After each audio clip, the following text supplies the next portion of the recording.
So we're very lucky to have just you guys as an audience overall, and we're especially lucky to have our special guest this morning. He's worked with Big Sean, he's worked with Drake and Rick Ross.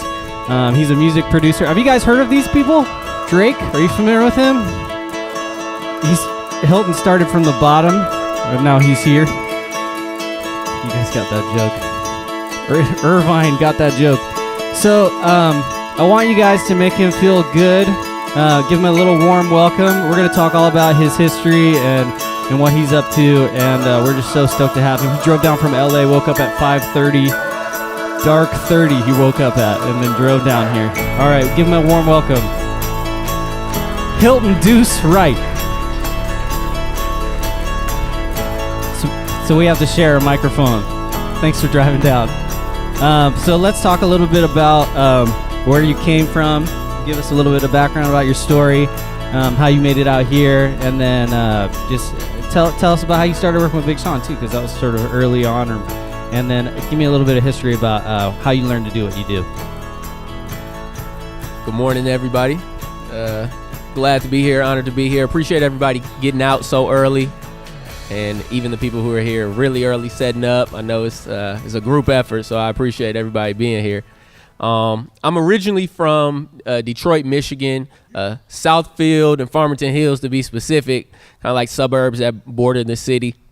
And I've been in the music all my life. Out from an early age, Michael Jackson kind of like lit the spark for me. I'm a huge Michael Jackson fan.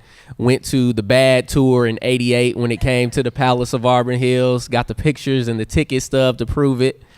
And so that kind of got me into music. Then my mom had me in the children's choir, and then when I was in school, I played alto saxophone like fourth grade till I graduated from high school. So I've just always been into music, and music has just always been in me. And in high school, my cousin and I, we started rapping, and we formed our own production company, record label, and we were rapping, and then we started making our own beats as well. And when I went to college, I went to Morehouse in Atlanta. The rapping and performance aspect took a back seat. I really wasn't interested in being an artist. And Atlanta was really my introduction to the music industry. Now, of course, Detroit is historic for Motown, but when Berry Gordy moved Motown to LA in the 70s, he kind of took the whole industry with him. But you still have remnants and like descendants of that era. So a lot of like sons and nieces and nephews of like legendary Motown stars. And then Detroit is also a big gospel city. So, you know, if you ever heard of like the Winans or families like that, all of like their younger generations are like my peers. So went down to Atlanta, got really heavy into production and songwriting. And like I said, that was my introduction to the industry.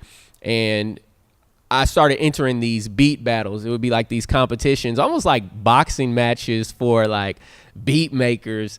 And you would bring a CD of like your best tracks, and you would select one to play. Another one would select one to play, and either it would be a judge or by, you know, noise of the crowd, they'd select who the winner is. And so the very first one I entered, I won, and it was like a cash prize pot of like, maybe might have been $100 or whatever it was. But I went on to win like 6 more of them, like some in New York. And so like a lot of people knew us for that, for the beat battles. But I was also working with different artists around the city. And in 2006, it was actually I want to say it was my 19th birthday. Detroit is right across the water from Windsor, Canada. Whenever you turn 19, you go over to Canada, because you have to be 19. You can be 19 and drink in Canada. So I don't really drink, but it was just like the thing to do. You get in the club, whatever. So we're on our way to the club. We stop at this gas station, and my cousin bumps into a friend of his who he went to high school with. The high school was actually right across the street from the gas station. And he was like, hey, man, you know, what's up? What you been up to? He's like, yeah, I got to link you with my boy. He just rapped for Kanye. Or he was like, we working with Kanye now. And so, you know, I mean, this is Detroit. Everybody talks. I'm like, man, come on, let's get in the car. We got to go. I don't know what this guy's talking about. He's like, yeah, we working with Kanye, blah, blah, blah, blah. So I'm like, cool, man. Good to meet you. So, so anyway, this was like the summer. And I always went back home for the summers for break from Morehouse.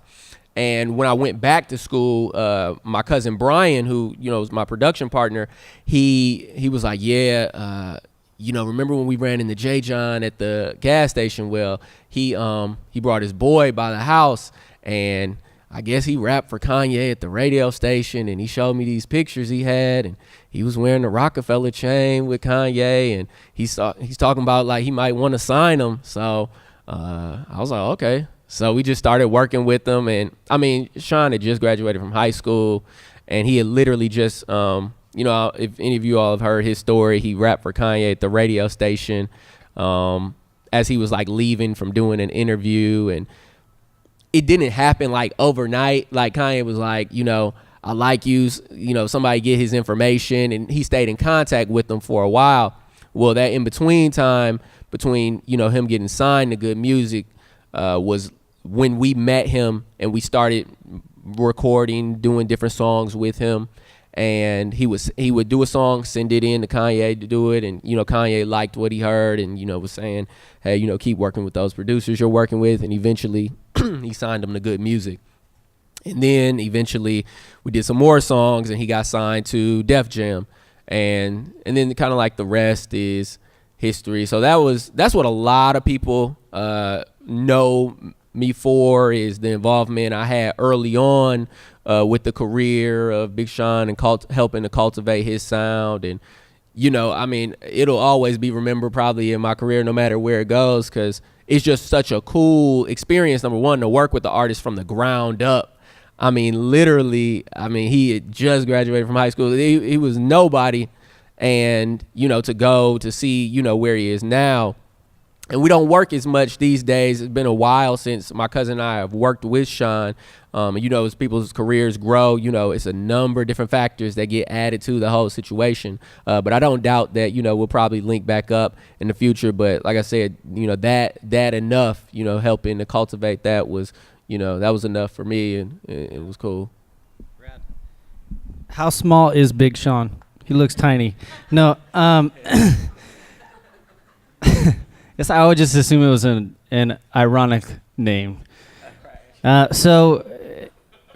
Real quick, who right now is kind of inspiring you to continue to make music? Are you kind of drawn from your past? I know you talked a little bit about Michael Jackson. Where are you pulling notes from that you that are, because I know you're not really always doing rap right now. You're also sort of producing R&B, a lot of singers and stuff like that. Where are you finding your inspiration from these days? Anything that's good. I try and look at music as good or bad.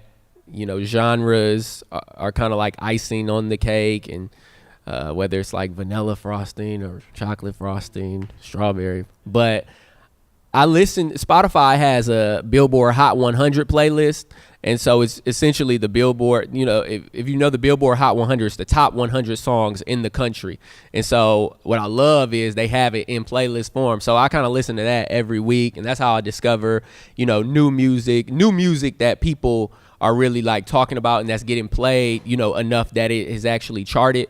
So I kind of draw from everything. My number one music discovery tool, though, is like TV and film. Like I'm always pulling out my phone and Shazamming something, like from trailers or in the actual movie or, on TV. But I love, a lot of stuff I listened to like came out years ago, whether it's like John Mayer's last album. I'm a huge John Mayer fan.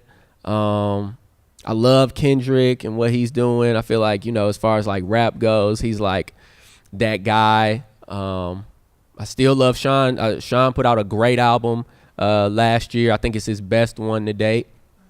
I still love Michael Jackson, even though he's gone. Those albums still hold up. So I listen to everything. Everything, and I'm not bound by any genres. I just worked with a new Latin artist, and we'll probably get into that, but that's a whole new world for me. And just learning about the different subgenre breakdowns of that, bachata, and just all types of different stuff. So yeah. So that's rad. I'm actually kind of curious. You talked about Kendrick. Kendrick really just seems, I don't think you would maybe call it conscious rap, but it's really really different from what rap was talking about in general. He's a lot more social context to it, a lot more emerging current event issues and that kind of thing. Why was somebody like that able to make their way to the top, and he wasn't really rapping about what these other guys were talking about? I've been personally just curious. Was the music industry sort of primed for that and they had run out of subject matters? Is it just that he's so creative that people relate to that? Do you talk a little bit about your inspiration there and why you think he was able to make it so far? Well, I think, just how you said, he was so different. His subject matter was different, so he was able to cut through because it didn't sound like something that was already out there. And also, he has a unique voice. And that's one thing I love whenever I work with an artist, especially with singers. Number one, you have to be able to sing. But having a unique voice, and that's what Kendrick does. He does all those weird characters. And then even his music is like influenced and infused with like jazz and stuff, and kind of like just where he's taking it, what he's pulling from. You're going to win with that. And then he's from the West Coast, which, at a time was like on the top of the rap with, Pac and Snoop and like the prime. And now I believe, the West Coast is back at that same with Kendrick and even that his whole like squad, the TDE. So I think, just being unique, just like in any other, field, he had something unique that cut through. So it sort of seems like he has a knack for songwriting, but you as a producer, what's it like working from artist to artist? Some artists probably want to even be in the room when you're making the beat. They'll probably want to tweak things. Maybe you write lyrics for some people. Talk a little bit about what your process is like working with an artist creatively, and just how much input you have, how much you let them do their own thing. I would love to hear about that. Well, every process is different. So ranging from new artists or like, super established superstars.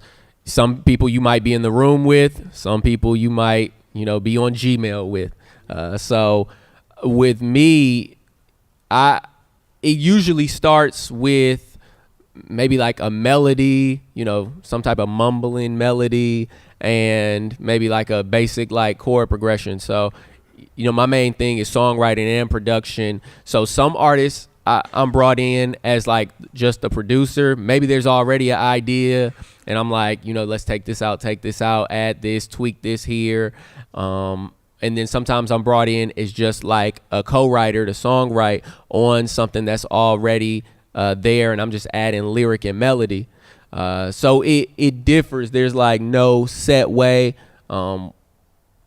Even like when I'm at home, just kind of like working on stuff to send to people, it might start with like a track, because I have a deep background in like making beats, making tracks with all the work I did like in urban music and rap. So that stuff is just like fun to me, tweaking synthesizers and playing with drum machines and, messing around with sounds. So like sometimes I'll start that and then I'll hear like, a melody idea, or I'll remember like a concept that came across my mind the other day.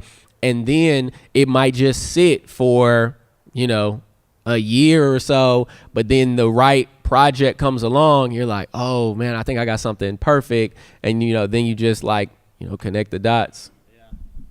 Well, I mean, you're a producer, so you sort of have to rely on musicians to make your stuff come to light.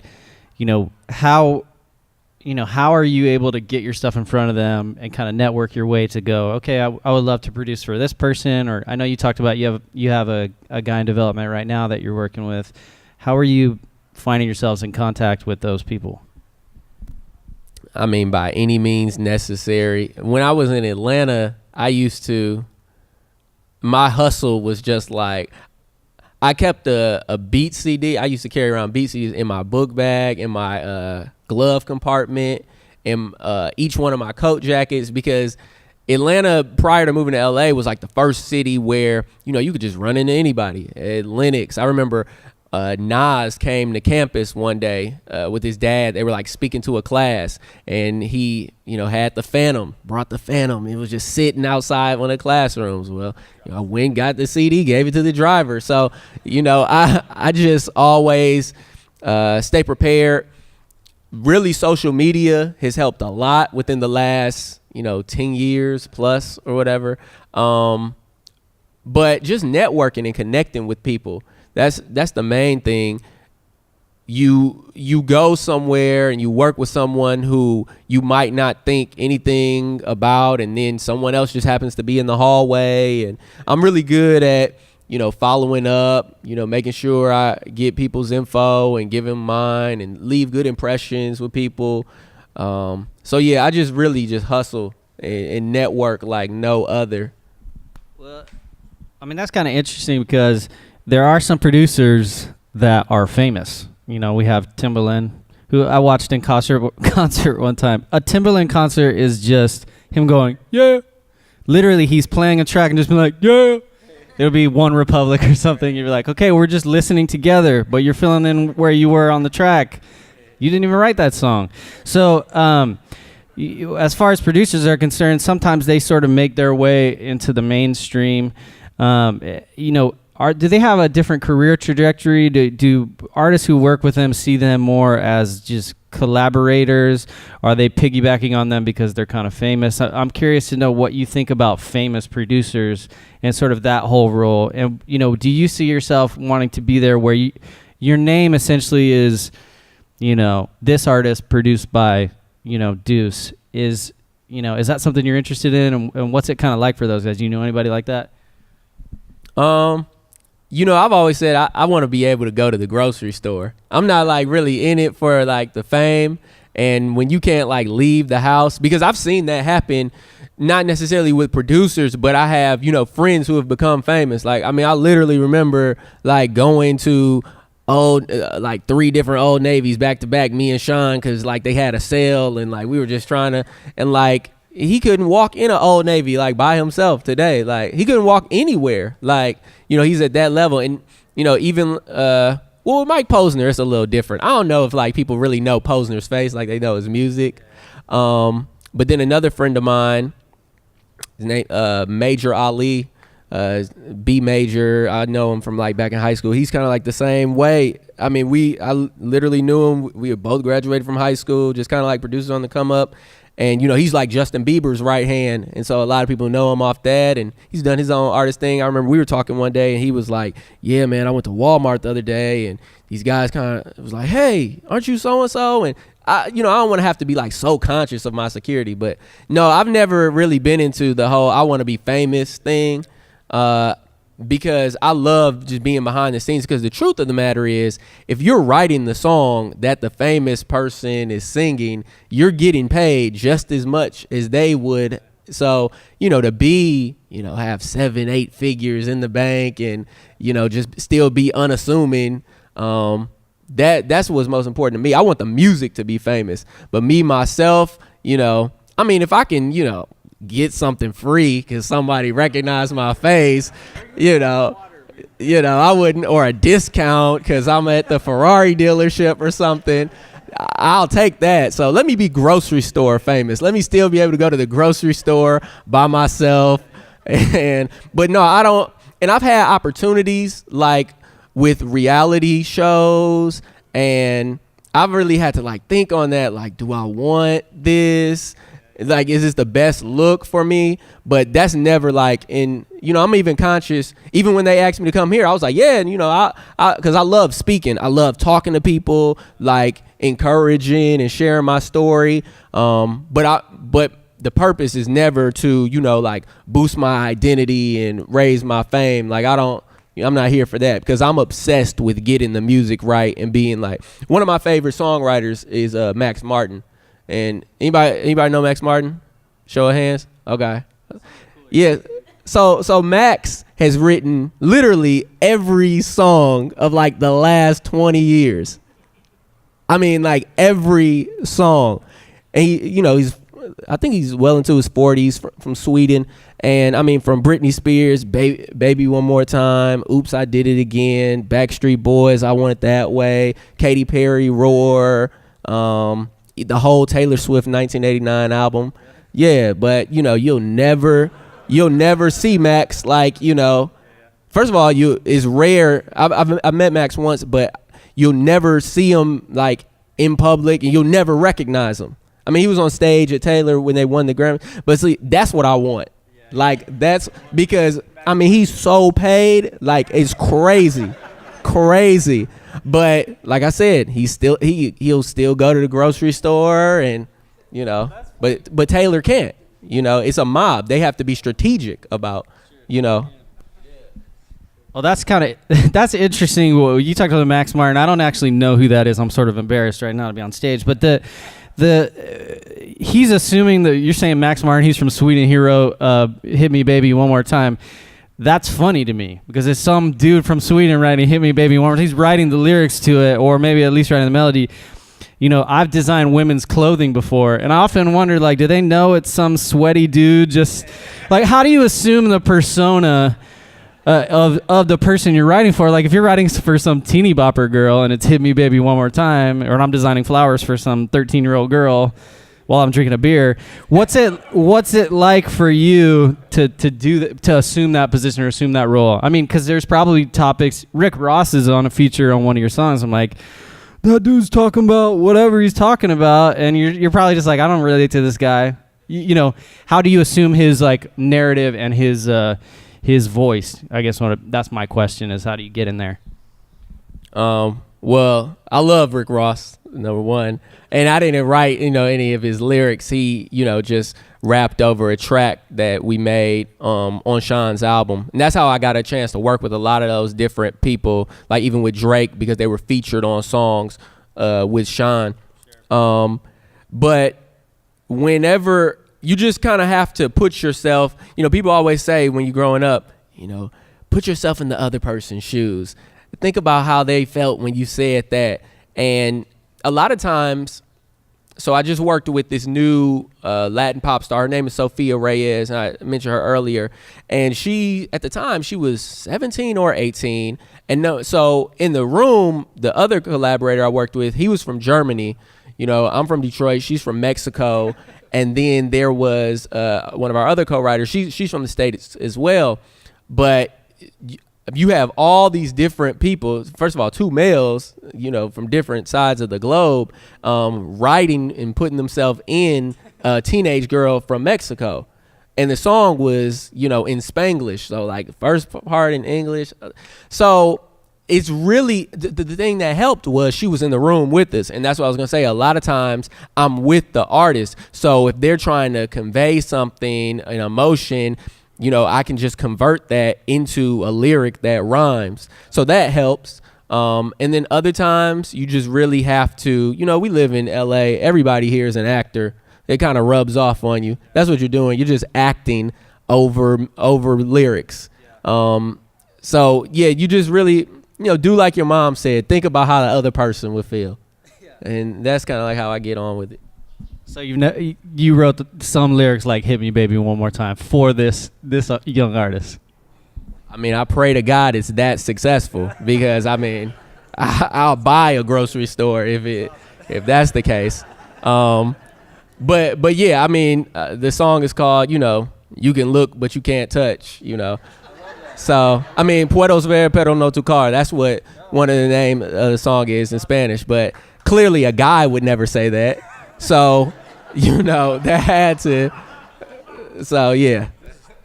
It's funny because we wrote a script for this whole thing. We're not like a back and forth. We did like a pre-interview, and we're like way off right now. And he's just spitballing. This is better than what I wrote.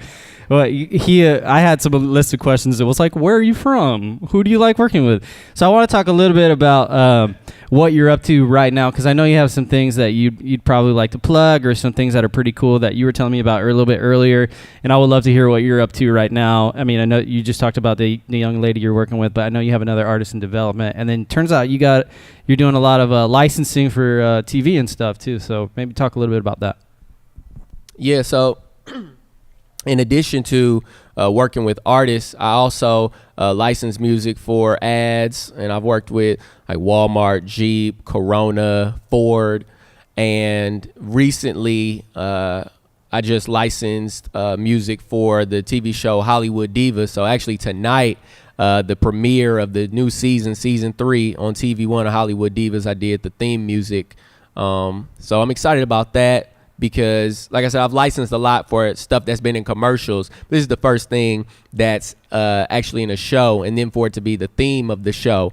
So yeah, tonight, TV One. If you love like reality shows with like, you know, women just discussing whatever it is. Yeah, so I did the music. I mean, yeah. So I did that. Like I said, that's tonight. So the timing of it was perfect with this today. So Sofia Reyes, she's a new artist signed to Prince Royce, who's like a huge Latin superstar. And her album should be coming out sometime this year. And I wrote and co-produced a couple songs on that.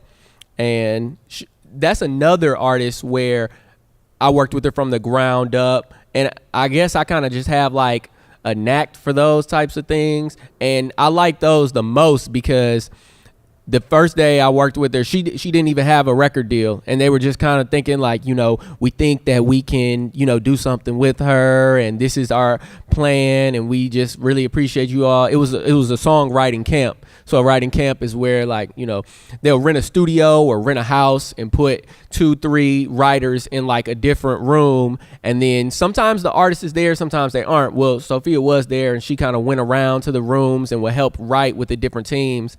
And so that's the first time I met her. And like I said, she was 17. She had just kind of like got here from Mexico, didn't have a deal, and, you know, just had. But now, like, she's like really blowing up, like Radio Disney Awards and nominated for Kids Choice Mexico Award. She's the face of Garnier Fructis in Mexico. And I mean, she's been on every show and it's crazy. So I love doing that type of stuff. So there's this other kid out of the Bay Area who I just kind of started working with. Kind of like singer rapper. He's super new, but I got like a really good feeling about him. I'm working on something else that I can't talk about, but it'll be very good, and it'll probably be like the biggest thing in my career thus far if it goes through. But I can't talk about it, but I'm confident in it. Working on ideas for different artists I have relationships with and just pitching it to them. And then fishing for new work. And, you know, sometimes the well runs dry and, you know, time to pick up that phone and roll through that email and see who has what, because currently I'm not with a publishing company or admin company that has creative services. So, you know, it's all on me myself. So yeah, I think that's it. It's tons of other stuff. I always draw a blank. Like whenever people ask me, what are you working on? You know, working on a lot. Yeah. So, we'll take some questions from the audience in a second, so get those ready. But I just wanted to ask you, because we talked on the phone last night. You kind of had some really inspirational stuff to say.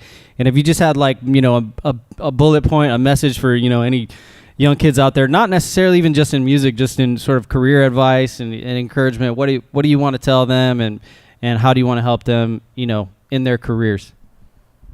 Well, one thing about me is I take the craft of what I'm doing very seriously. I believe that when craft meets inspiration and creativity, that's when your best work gets done. So, you know, I study things on music on a scientific, mechanical level, because when you understand it that way, you can do it over and over and over again. Sometimes as creative people, early on in my career, you know, I was just kind of like, you know, everybody else, you know, I'm waiting on inspiration to strike. Let me do this. Let me sit this way. But when you can understand and break it down on a scientific level, it really helps. So I'm always telling people, study your craft, study your craft, study your craft. Whatever type of design that is, from, you know, visual to audio, there's a process behind it. So I always stress that. And then I always like to stress, you know, just the power of, you know, your mind, and whatever you put like true intention behind, you know, can come to pass. Like, is worked for me. You know, I'm a spiritual person. You know, I grew up, like I said, singing in church and the choir, and So I definitely have that element, but I've definitely grown to probably be a bit more spiritual than religious. But I understand all of it works together for my good, and I've just learned that when I know that I know that I know that I can do whatever it is that I want to do, like, it has never failed me, like, never. So, and that's kind of like the best thing, just really being able to encourage yourself, because in these creative positions that we have, whether you're like direct creative or you're like accounting at like some type of creative company, we often get suppressed with these types of, people don't, the majority of people don't understand. So you can't really look to anyone else for encouragement most of the time. It has to come from within or like a small group of people. So I think you got to condition your mind. You have to. So watch The Secret. I love The Secret. I had to put that out there. I just got to be really straight up. I love The Secret. Yeah, man, you have to put it in front of you. I got my vision board on, it's the home screen on my phone. So every time, yeah, all of that, and I speak it as if it's already happened.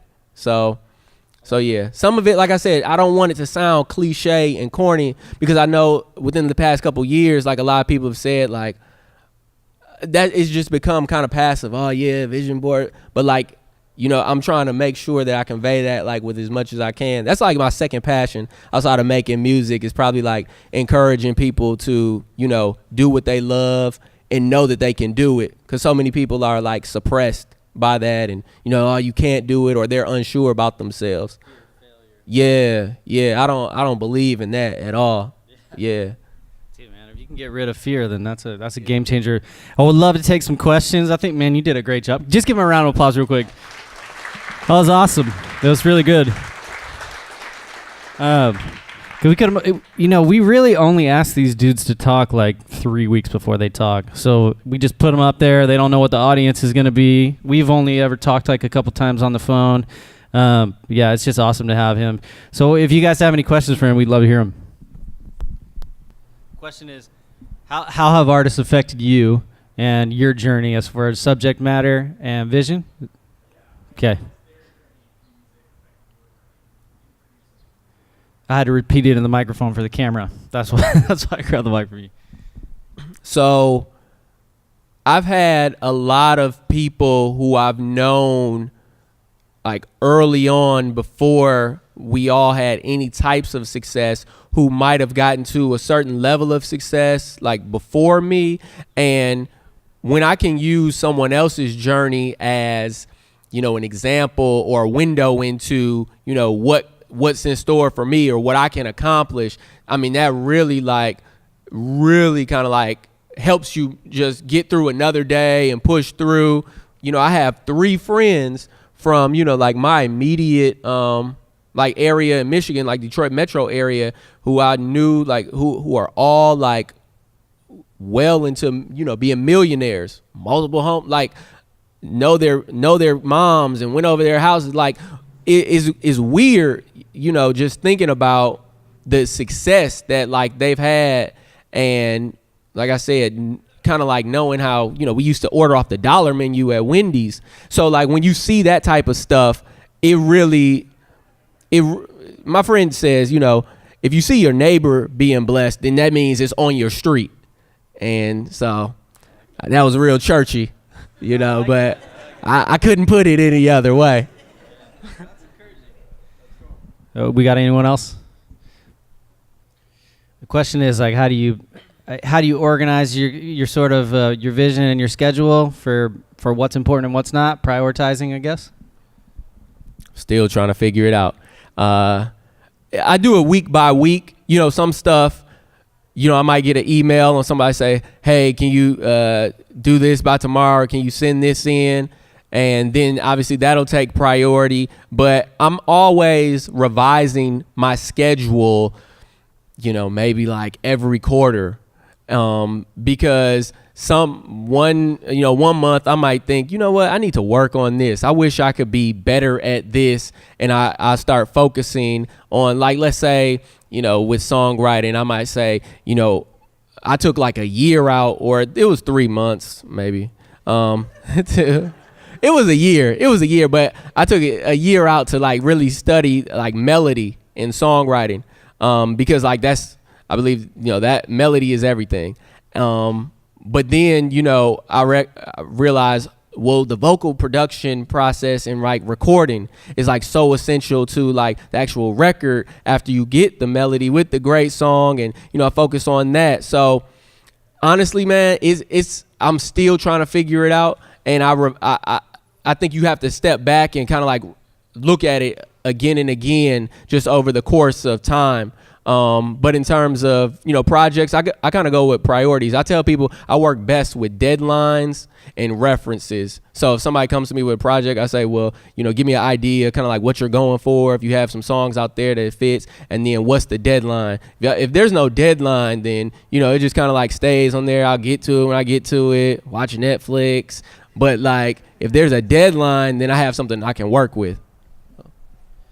Let's maybe do a couple quick ones. Yeah. Question is, how do you deal with somebody with poor taste, and how do you how do you elevate their taste level? And if their inspiration is just kind of lame, how do you help them through that? Well, I'll try to look for whatever I think is good in that idea. Like if there's, maybe it might just be the snare sound, and that might just be it. I'll say what I love, and then it's easier when you say, what you don't like, oh man, your voice is amazing. I love your voice. I feel like this melody could be stronger, and then kind of like tweak it from there. Now, if it's just terrible, I think it's a way to encourage people or dismiss something in a loving way and say, it might be better to try and do something completely different. I believe I love watching HGTV, and particularly I love all the home reno shows. And like what it's done for me is shows that, because I mean, some of these houses are like terrible, but at the end, they're like amazing. And so like with a song, with the idea, I look at it the same exact way. I say, well, you know what? It has a good frame to it, or this door is nice. Let's restore that. The verse, the cadence you have in the verse is good. Like that's good. And like, let's just start from there, tear it down and rebuild it. So I know a lot of people say, well, just move on to something else, but it's something in me. I kind of like trying to figure out the puzzle of something that's like really terrible. So I like that. Is it quick? Okay. Yeah, let's go. I think the question is, how do you know what's going to pay off and what's going to pay the bills? Yeah, so I mean, it's still a fight to get paid every day. And music is like, the bastard child of the entertainment industry. People always think about music last too, especially like in stuff I've done for like film. Like, they will pay the cast of actors, they will pay like lighting, but people value music so less because it's not tangible. So for instance, with like Big Sean, we started working with him in 2006. That's over 10 years ago. Most people are familiar with his album that came out. His first album came out in 2011. But I mean, it's a lot of, free stuff you do because you're investing, with your time. You really just kind of have to have good discernment to kind of like know and work on stuff that you like, because you'll get something out of it even if it's not monetary. But yeah, I still fight with people to get paid, and that's a good question. So you get some of those guys that chase your money, just knock down doors. We're here for Deuce's money. Guys, I think he did an excellent job. Give him a huge round of applause. We really love having him. That was awesome, man.